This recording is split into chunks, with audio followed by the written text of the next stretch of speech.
Welcome back. We are wrapping up Heart Month this month, and we want to share about a number of different care opportunities for those who might be suffering from a heart attack or stroke. But we also want to talk about the things that we can be doing to potentially prevent us from even having some of those issues. Joining us this morning is Dr. Samuel Mortoti, a cardiologist for OSF Healthcare Cardiovascular Institute. Good morning to you, Doc. How are you?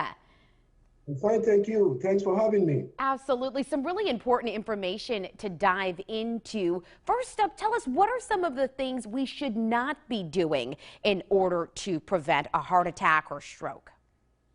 I think importantly is lifestyle changes. One of the things we should not be doing is smoking. So we should quit smoking. We should moderate the amount of alcohol that we intake, and also we should engage in exercise. Watch our diet, what the kinds of diet that we take in, and also try to lose some weight.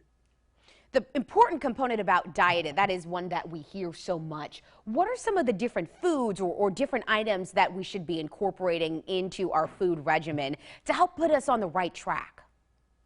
I think the best foods to look at will be fruits, legumes, vegetables, whole grains. Try to abstain from red meat as much as possible. Eat lean meat like chicken without the skin. Fish is very good because fish like salmon, trout contain omega-3 fatty acids, which have beneficial effects for our heart.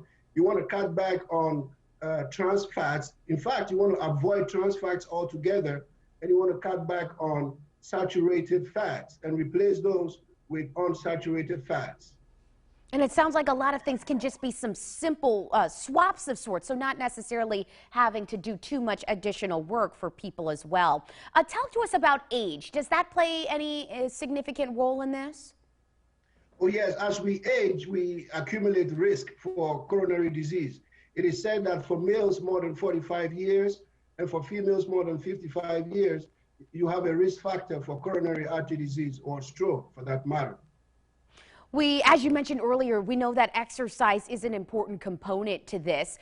For someone that might be starting out, Dr. Mortoti, that says, I just don't really know what are the best different exercises to do you have any recommendations for them?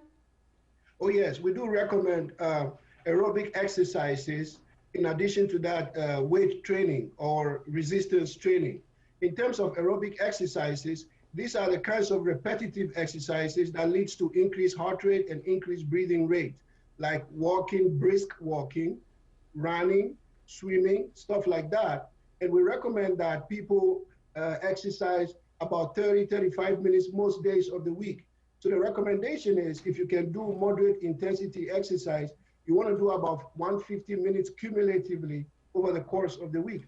If you don't have time to do that, you can also do intense exercise 75 minutes in the week. That is cumulatively over the course of the week. And also, in addition, you want to add some resistance training, because exercise is known to raise your good cholesterol, and decrease your bad cholesterol. And weight training also helps to improve your overall physical functioning, and also can improve your blood pressure possibly. Some very good things for us to keep in mind as we're working to improve our heart health. Thank you so much, Dr. Mortoti, for your time. And of course, we'll be sharing this information over on our website, ciproud.com.